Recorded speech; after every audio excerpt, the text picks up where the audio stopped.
How's everybody doing? Great to be learning with you on a Sunday, Yom Rishon. Let's light up the darkness.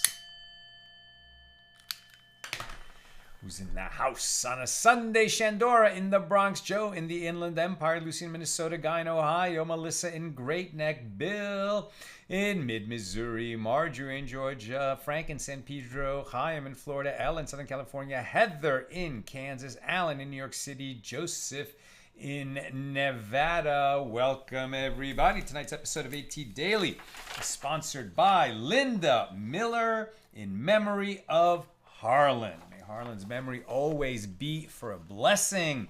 May he be wrapped in the bonds of eternal life. And may you, Linda, and all your loved ones be showered in blessings. We say amen. Thank you for enabling us to share more Torah with more people around the world. Our daf tonight, and it's a double, our dafs, and yet it's still pretty short.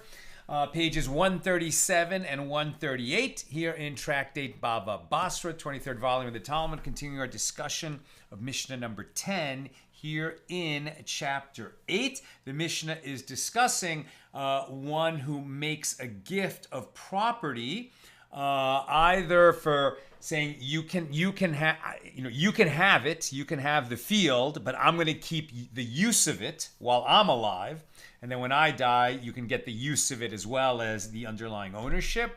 Or one who makes a gift or a sale and says to someone, here, you take this and you can use it for the rest of your life, and then it'll pass to someone else, or for a certain amount of time.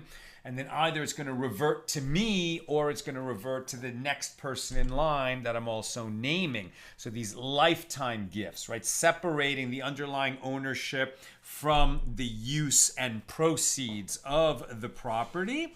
What language is necessary to create that arrangement? And then what happens if the one who has only the use and proceeds of the property sells it, or sells the right that he has? What happens if the one who has the underlying ownership sells that? Can the tenant, so to speak, the one who has the use for his lifetime, still have that use? These are the kinds of questions we are discussing, and we pick this up about good 3/4 of the way down on page 137a. Rav Nachman bar Rav Chisda taught, if one said to another, this esrog, right? So the etrog or esrog, the citron, lemon-like fruit, that is one of the 4 species that we pick up and wave as part of our obligation as Jews during the Sukkot or Sukkos holiday. Rav Nachman bar Rav Chisda taught that this, if one said to another, this esrog is given to you as a gift, and after you die to so-and-so, and the first recipient then took it and sought to fulfill his obligation of taking the 4 species on the first day of Sukkot with it, when one is obligated to take species that belong to him. In this case, we have arrived at the dispute between Rabbi Yehuda Hanasi, also known as Rebbe, and Rabban Shimon ben Gamliel as to the nature of the ownership of the first recipient. Okay, so bottom line, somebody says, here, take this esrog, you can use it. All right, take this esrog. And what does he say? This esrog is given to you as a gift, and after you die, it goes to so-and-so, okay? So you get it as a gift, so it sounds like it's yours. And if it's yours, then you can pick it up in conjunction with the palm branch and the myrtle branch and the willow branch, which are all taken together. These are the arba minim, the 4 species that Jews are obligated to lift and say a blessing over them on Sukkot. But you have to own it when you're lifting it up. So the question is, if I give it to you as a gift, but there are strings attached, meaning that after you die, your heirs don't get it, rather it goes to this other person that I named, then does that mean that some portion of that ownership was not transferred to you, and because it wasn't transferred to you, then you didn't actually fulfill your obligation on Sukkos because you didn't lift up an esrog that belonged to you. So this gift, which says that after you die it goes to so-and-so, is it a full gift or not? And as we've been seeing the last few days, part of the analysis of this question would be is, well, it's supposed to go to someone else after you. Well, while you have it, what happens if you sell it? Does the purchaser actually get it? Or what happens if you consecrate it as a gift to the Holy Temple when the temple is standing? Does the Holy Temple get it? Or are it wasn't yours to sell or to consecrate because after you die, it's promised to this other recipient whom I named at the time that I gave it to you as a gift. So let's see what happens. Says the Gemara, this question takes us to the dispute between Rebbe and Rabban Shimon ben Gamliel.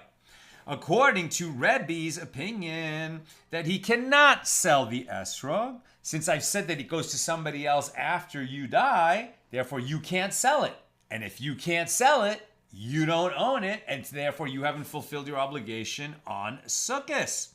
According to the opinion of Rabban Shimon ben Gamliel, who holds that you can sell it, you shouldn't, but if you do, it's a valid sale, then since you have the right to sell it, then if you used it on Sukkos to fulfill your obligation, you indeed fulfilled your obligation.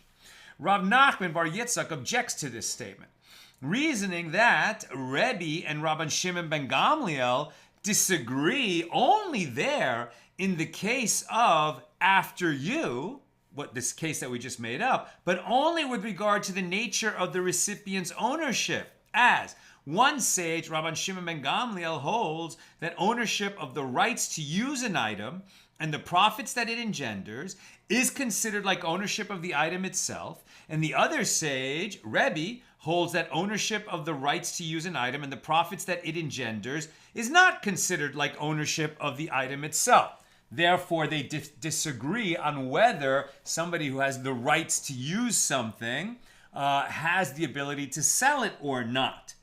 But here, when the question is, did you fulfill your obligation on Sukkos by picking up this esrog, even though it's promised to someone else after you die? If he does not fulfill his obligation with it, well then for what purpose did the owner give it to him? If I give you an esrog and say after you die it goes to so-and-so, why did I give you an esrog? Especially, why did I give you an esrog in the days leading up to Sukkos? Obviously, I gave it to you for the purpose of you fulfilling your obligation on Sukkos with this esrog. So in this case, we can't compare it to somebody who gave a field to someone and says after you die it goes to Reuven, and after Reuven dies it goes to Shimon, etc., like we were talking about yesterday, because the purpose of such a gift is to use it for an extended amount of time. But an esrog that's being given, especially right around the time of Sukkos, is obviously being given so that it can be used by a person to fulfill his obligation on Sukkos. That's what I gave it to you for. Therefore, you have the right and ownership that you need to fulfill it. So if that's obvious, then what is our question?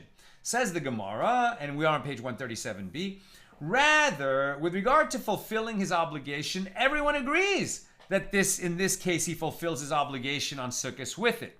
It is only in a case where the first recipient sold it or consumed it that we have arrived at the dispute between Rebbe and Rabban Shimon ben Gamliel. In other words, I say, here's an esrog for you to use during your life, and after you die, it goes to Reuven. Okay? So if you use it to fulfill your obligation on Sukkos, you fulfilled your obligation. But if you then sold it so that it never made it over to Reuven, now we're at the question that is the basis of the dispute between Rebbe and Rabban Shimon ben Gamliel as to whether your sale of this esrog to someone else who's not Reuven, is that a valid sale or not? According to Rebbe, if you sold it, then the second recipient, meaning Reuven, can repossess the esrog from the purchaser.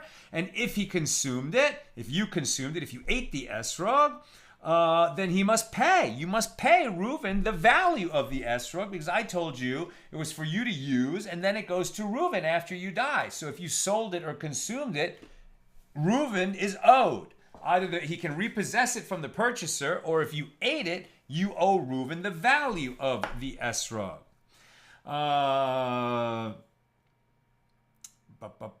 That's according to Rebbe. And according to Rabban Shimon ben Gamliel, you owe nothing to Reuven because the esrog really did belong to you. And if you sold it or consumed it, it is sold or it is consumed. And Reuven ends up with nothing.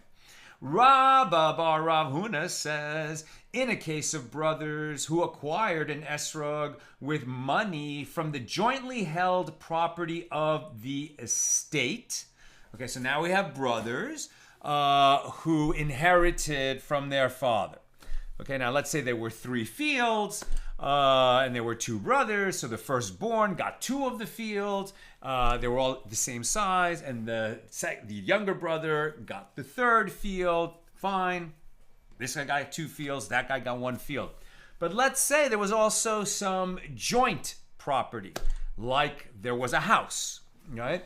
And so they're going to share the house together. That is something, and maybe the older brother is going to be entitled to 2/3 of that value when they sell the house. But in the meantime, they co-own the house.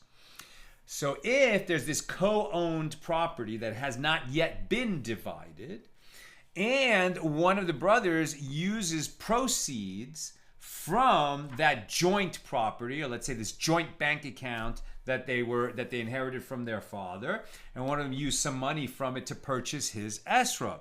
So is it his esrog or not? That's the question being asked. Since he used jointly owned funds to purchase it, is it really his? In which case, if he uses it on Sukkos, he fulfilled his obligation. Or since, maybe it's co-owned by him and other people, and then it's a problem. Now you could say, well, wait a minute, can't they share an esrog? It's not so simple. Yes, 2 people can split an esrog, but they have to agree while each one is using it that now this is fully yours, all right? And then you gift it to the other person, and so it's fully his. So you're gifting your shares, but when you're using it, it has to be fully yours. So if it's not fully yours, it sounds like you didn't fulfill your obligation. So let's see what the Gemara says.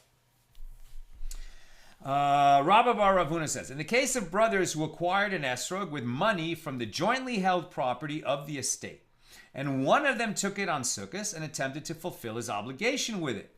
So the law depends on the limits of his ownership of the esrog. If he may eat it, i.e., his brothers won't object if he eats the esrog, well, then he has fulfilled his obligation because it's his to the extent that he bought it with the joint money, but if he eats it, no one's going to complain. Then it is his, it's considered his. It's like the brothers have waived whatever rights they have in that esrog, and therefore, if he uses it on Sukkos, he has fulfilled his obligation with it. And if not, right, meaning if he ate it, his brothers would object that he didn't have a right to eat it, well, then it is a jointly owned esrog. His brothers have not waived their rights in it. And if he attempted to fulfill his obligation with it on Sukkos, he has not fulfilled his obligation. And this is specifically in a case where there is an esrog for each and every one of the brothers. But if the other brothers get merely a quince or a pomegranate, then he has not fulfilled his obligation, even if he has the right to eat it, because presumably their father wanted them all to fulfill their obligation on Sukkos with his property in the estate. So if one of them kind of seized the esrog in a situation where his brothers definitely shared ownership and they didn't waive those rights, if it was a jointly owned esrog, and before the other brothers said, yes, we waive our right to it, he tried to fulfill his obligation, well, then he didn't fulfill his obligation because it wasn't his. It wasn't solely his at the moment that he fulfilled his obligation. Again, the 3 brothers could all use the esrog, but one at a time, and prior to each one of them taking it up, the others have to waive their rights in it and say, this is freely given to you. The question is going to be, if they say this is freely given to you, with the understanding that after you finish using it, you're going to freely give it to us, does that condition negate the gift? And then we're going to talk more about that. Rava says, if one person said to another, this esrog is given to you as a gift on the condition that you return it to me, and the recipient took it on Sukkos and attempted to fulfill his obligation with it, then, if he ultimately returned it, he has fulfilled his obligation, and if he did not return it, he has not fulfilled his obligation, as he did not fulfill the condition, thereby retroactively invalidating the gift. So again, to review, if I say, okay, you and I, there's only one esrog between us, and now it's Sukkot. So it's my esrog. I say I bought it. So I'm going to say, I'm giving you this esrog as a gift on the condition that you return it to me. Okay? So now you have it. I gave it to you as a gift, and you can use it on Sukkot. And interestingly, not only is it permitted for me to put this condition on the gift that you return it to me, not only is that permitted to do that, but when I make such a condition, if you don't return it to me, then it will turn out retroactively that you did not fulfill your obligation on Sukkot, because since you didn't fulfill the condition of returning it to me, it turns out that the gift never fully vested in you. The gift was conditioned on you returning it to me. So when you do return it to me, then it turns out it was fully yours while you had it. You lifted it and made the blessing on Sukkot while it was yours. So you fulfilled your obligation on Sukkot, and the confirmation that you fulfilled your obligation is when you return it to me, because that was the condition of you actually having possession of it. Now that you returned it to me, it's fully mine again, and I can fulfill my obligation on Sukkot. And the Gemara explains that Rava teaches us that a gift given on the condition that it be returned is considered a valid gift. Now, the Gemara relates there was a certain woman who had a palm tree on the land of Rav Bava Basra. Whenever she would go to harvest the produce from her palm tree, Rav Bava Basra would get angry at her for trampling on his crops. Since she did not wish to anger him, she decided to temporarily waive her right to the tree's produce, and she transferred ownership of it to him for all the years of his life. It was a lifetime gift, not a permanent gift. So she said, the tree is yours as long as you're alive. When you die, it'll revert to me, and I can, walk in and out of that field and get the produce of my tree without angering you.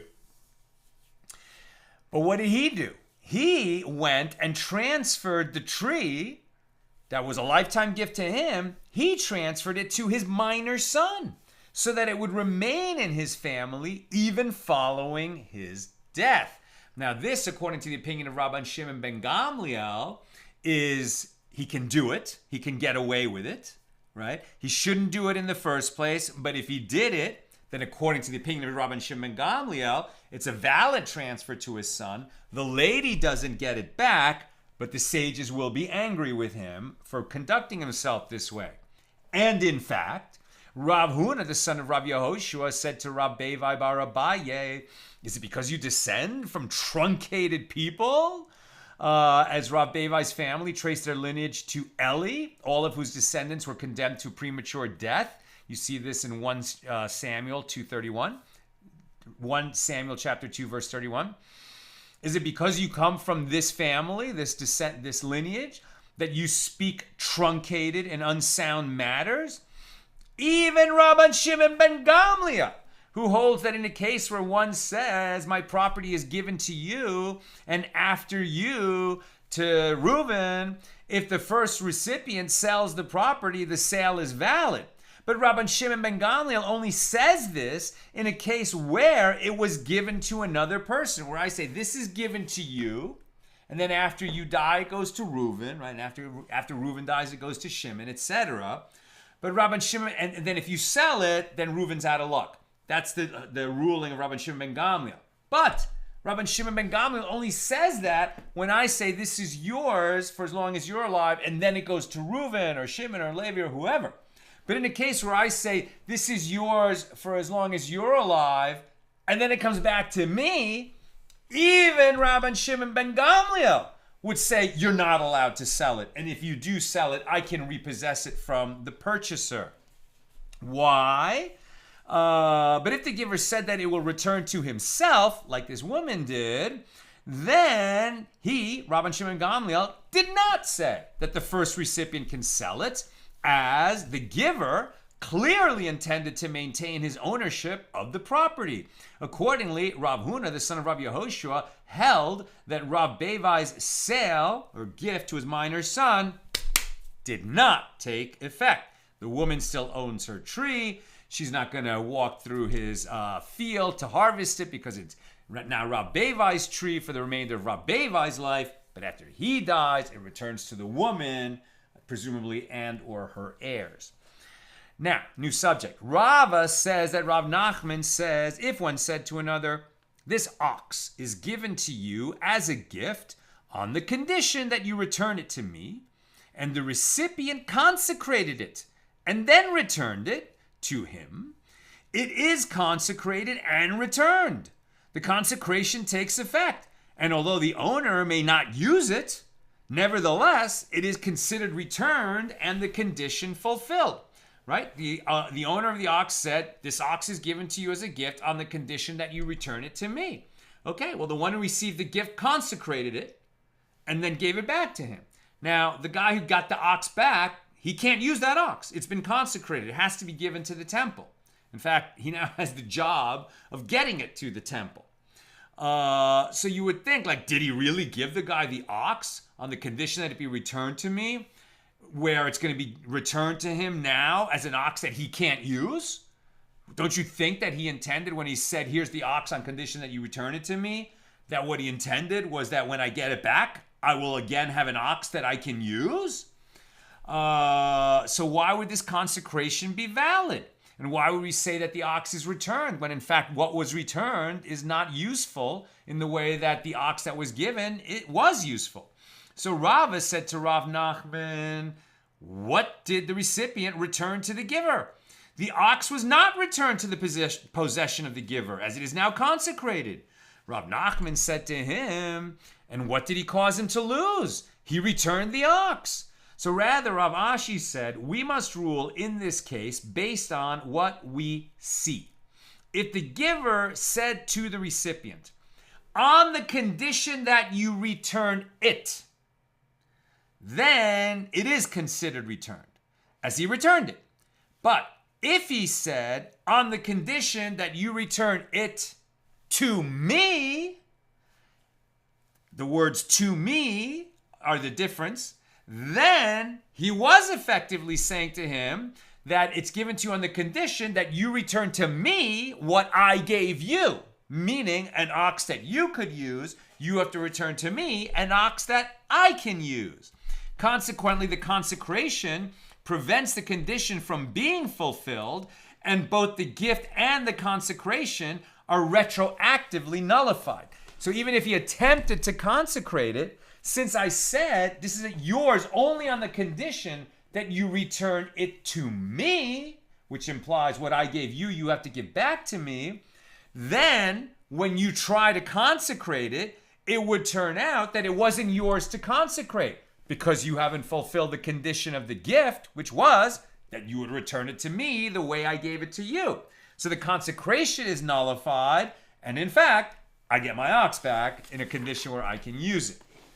New subject. Rabbi Yehuda says that Shmuel says, if one writes a document granting his property to another and the other person says, I don't want it, he acquires it. And this is the law, even if he is standing and shouting in protest that he does not want it. And Rabbi Yochanan says that he does not acquire it. All right, so let's get the mental picture. I walk up to you, and I'm holding a goose. And I say, here, this goose is for you. And you're like, what am I going to do with a goose, Sal? I live in an apartment in New York City. I don't need a goose. I don't want a goose. It's yours. Take it. You're like, Sal, I don't want it. Take it. No. Right? Did you acquire the goose? No. Right? You never acquired that goose. You didn't want that goose. You said so from the start. You don't want that goose. So you don't acquire the goose. And I still have to deal with the goose. And if it's a problem to deal with the goose, it's my problem, not yours. But what if I walk up and say, hey, have a goose? And you're like, huh? And you take it in your hands. You're like, what am I going to do with a goose? But you took it. And then I start to walk away. And a little bit of time passes. And you say, wait, Sal, I don't want the goose. I'm like, it's your goose. I don't want it either. No, Sal, take back the goose. I say, no, it's your goose. I'm not accepting the goose. Now the roles have switched. You did get the goose. You can protest all you want, but if I say I don't want the goose, then I'm like you in the first case where I don't accept the goose back. It's now your goose. So let's see what happens to the goose. Okay, Rabbi Abba Bar Memel said, and they do not disagree with each other.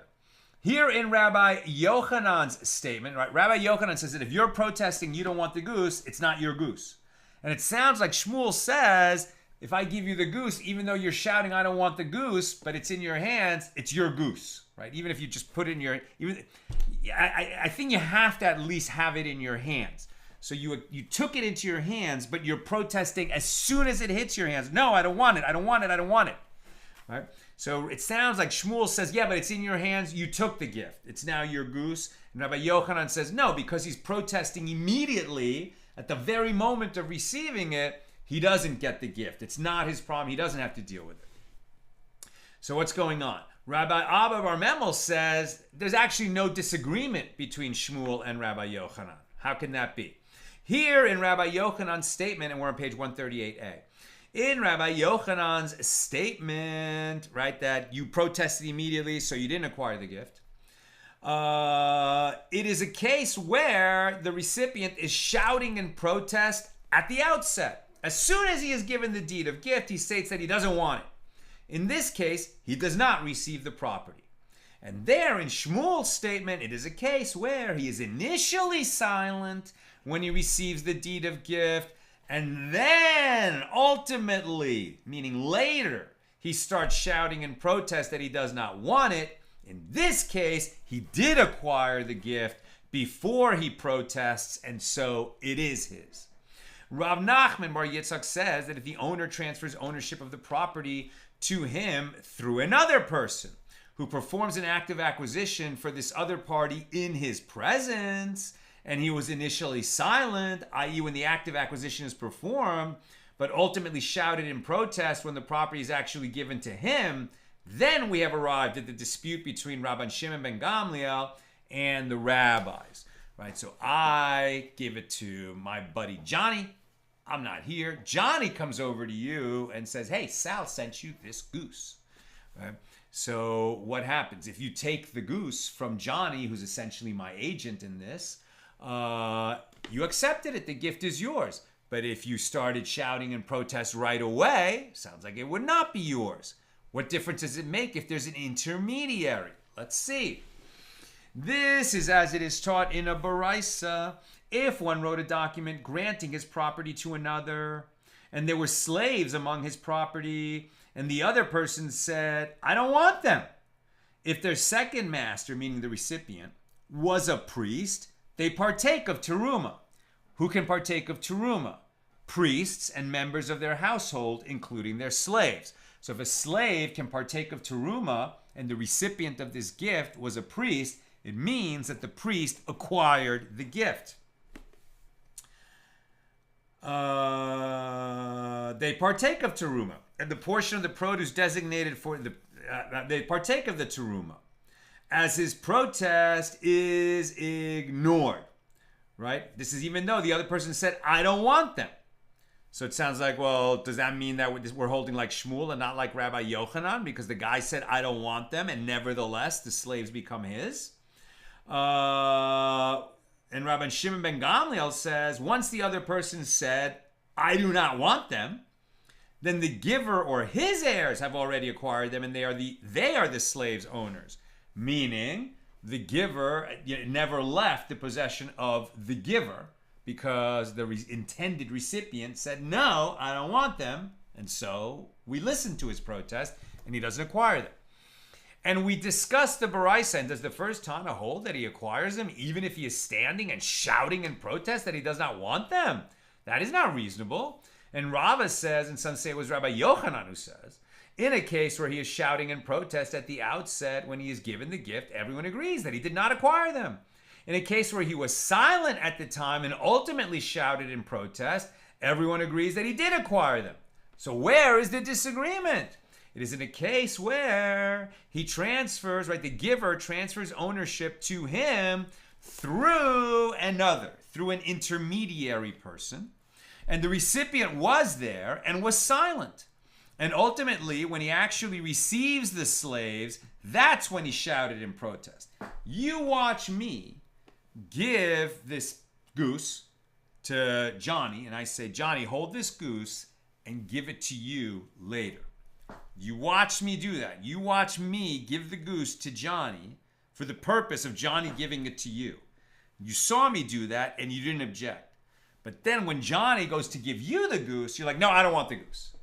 But you saw that I gave it to Johnny for the purpose of giving to you and you didn't object.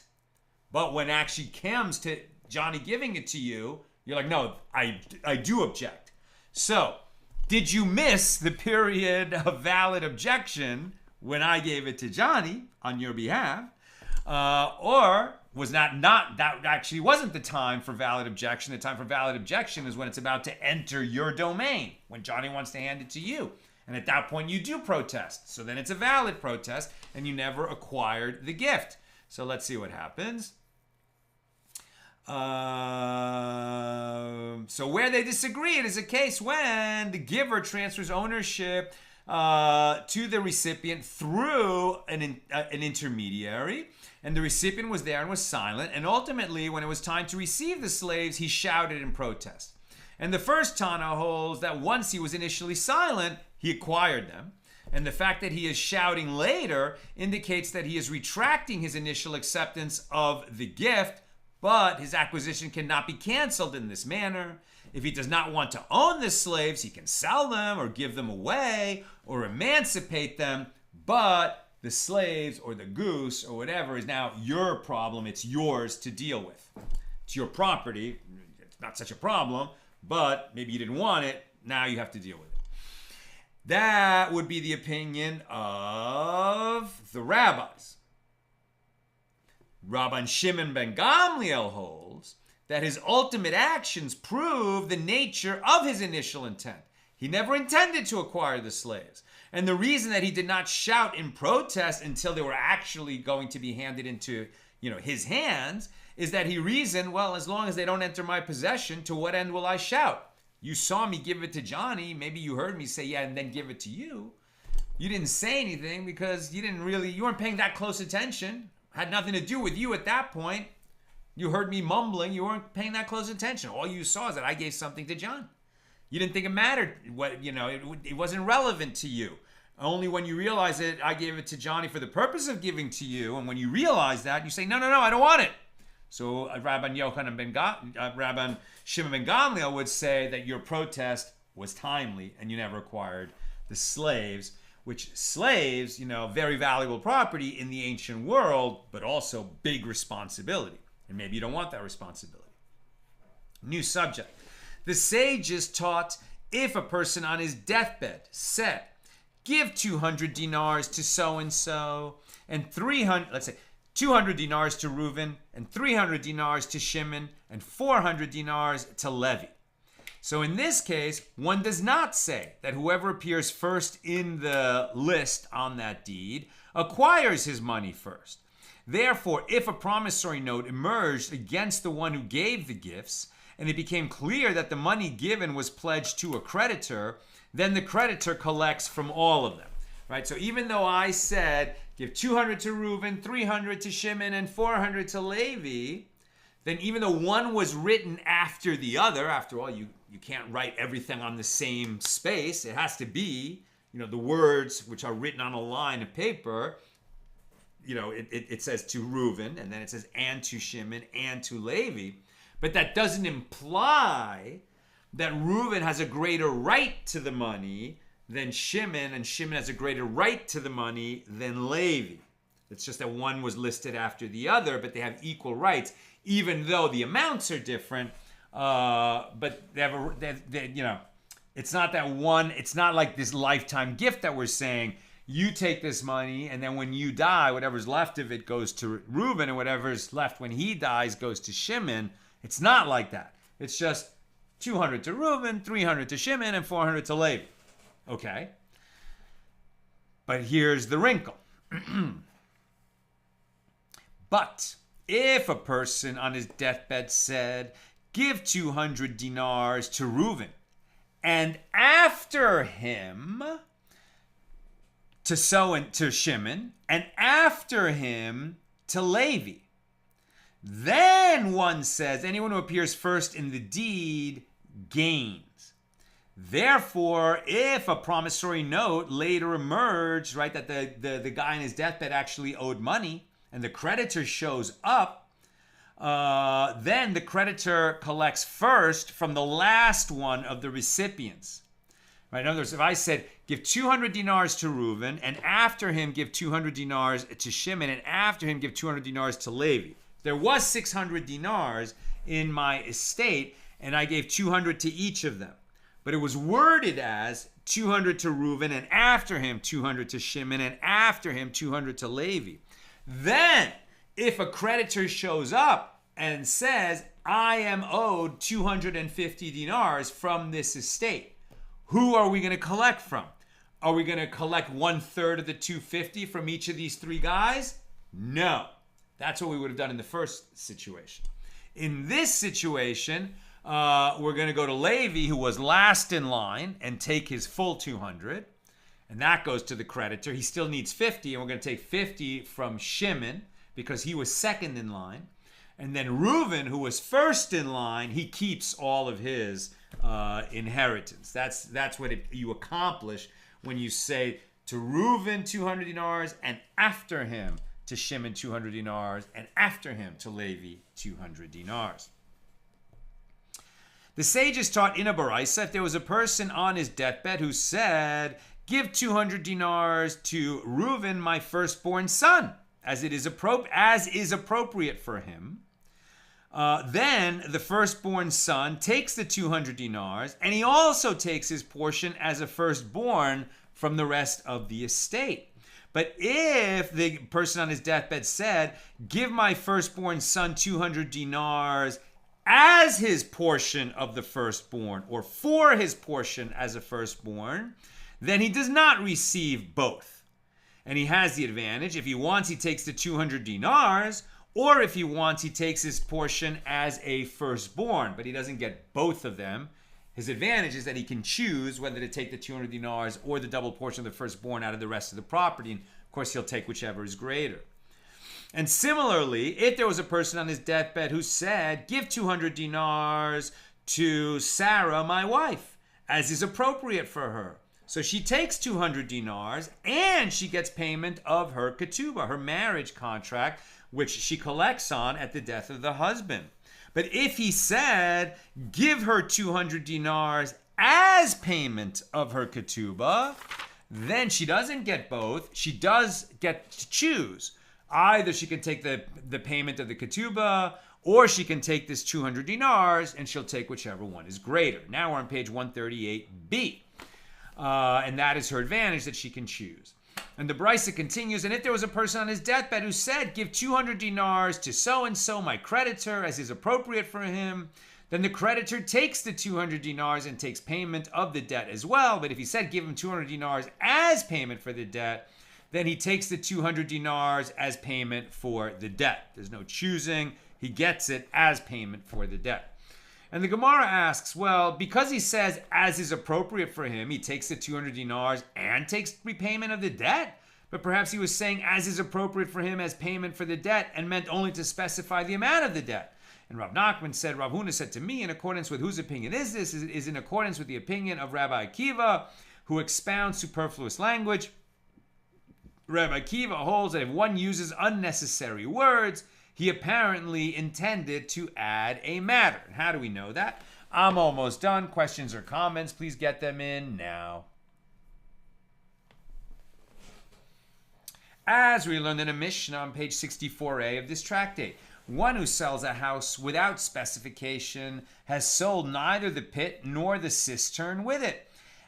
Even if he writes for the buyer in the bill of sale with its depth and its height. And this is because anything that is not part of the house, like pits and cisterns, must be explicitly mentioned in the contract, or else they remain in the seller's possession. And therefore, the seller must purchase for himself a path through the buyer's domain to reach whatever remains his, because he has sold the area of the house along with the house itself, and he no longer has permission to walk there. This is the statement of Rabbi Akiva. And the rabbis who disagree with Rabbi Akiva say the seller need not purchase for himself a path through the buyer's domain, as this is certainly included in what he withheld for himself from the sale. And Rabbi Akiva concedes that when the seller says to the buyer in the bill of sale, I am selling you this house apart from the pit and the cistern, that he need not purchase for himself a path through the buyer's domain, since the seller unnecessarily emphasized that the pit and cistern are not included in the sale, which would not have been included anyway. Now that he mentions it, why did he mention it? He presumably intended to reserve for himself the right of access to the pit and the cistern that he retained in his possession. So apparently, according to Rabbi Akiva, since he did not need to state apart from the pit and the cistern, and he stated it anyway, the seemingly superfluous statement was coming to add a matter. And since the seller unnecessarily stressed that the pit and cistern are not included in the sale, he must have intended to thereby reserve for himself the right of access. And here too, with regard to the gift given by a person on his deathbed to his creditor, since he did not need to say as is appropriate for him, and he said it anyway, so this phrase was coming to add a matter. And what was it coming to add? That the 200 dinars are in addition to the debt.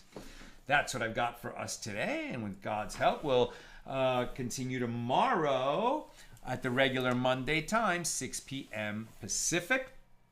Reminder, by the way, people in the New York area, I'll be there next Monday night, November 17th, for the New York City premiere of our movie Guns and Moses. It's a benefit at the Angelica Film Center in downtown Manhattan in Soho for Join Israel. Join Israel, wonderful charity that helps at-risk youth, families, and seniors in need in Israel. And the need is so great now during the war. So hopefully Nina can put that the link to buy that in the comments, but it's also on my bio. You can go to my bio on Facebook and you'll see there's tickets there. I'm sorry, you could just go to gunsandmosesmovie.com, gunsandmosesmovie.com, and there's a link there to get tickets for the screening next Monday night. Hope to see you there.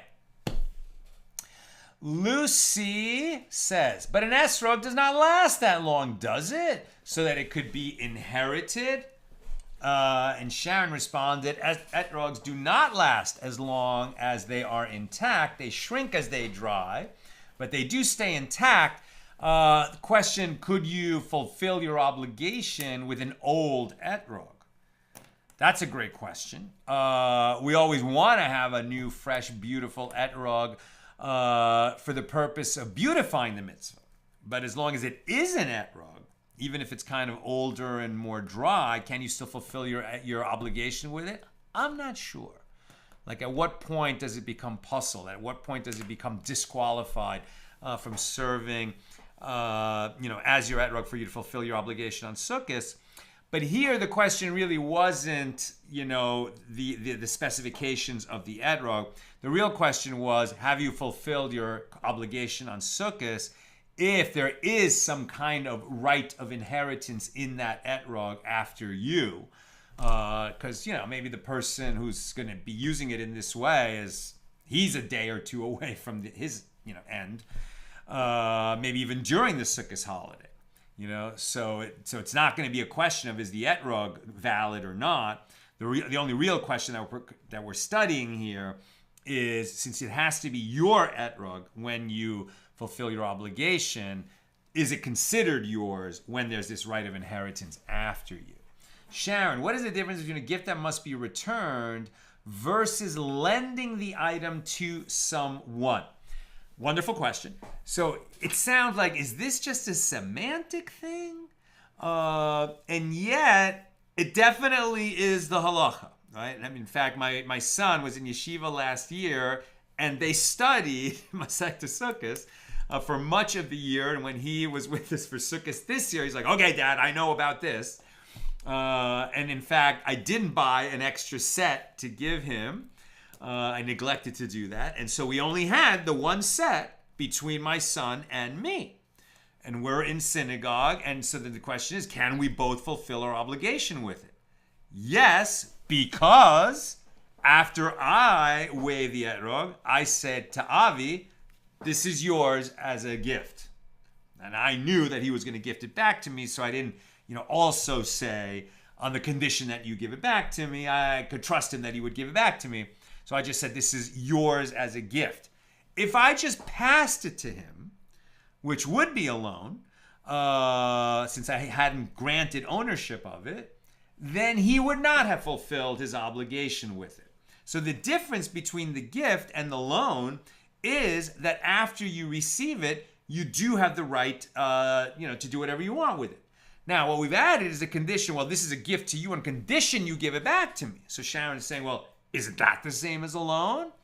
And the answer is not really, because the legal device that we used is, this is a gift. Now it is fully yours, but it will retroactively be clarified that it only became fully yours if you fulfill the condition of returning it to me. And then if you sold it or consecrated, stuff like that, there would be different outcomes. One thing that you could say is, there would be different outcomes. So is there a practical difference between gift on condition you return it and loan? Well, the practical difference halachically is that if I say, here's a gift on the condition that you return it to me, you can fulfill your obligation with it. And if I just lend it to you, then you can't fulfill your obligation with it. Why is there such a difference? Well, because the halacha is that way, right? And since the reality of the world is that that's the halacha, it turns out that it does have a big practical difference.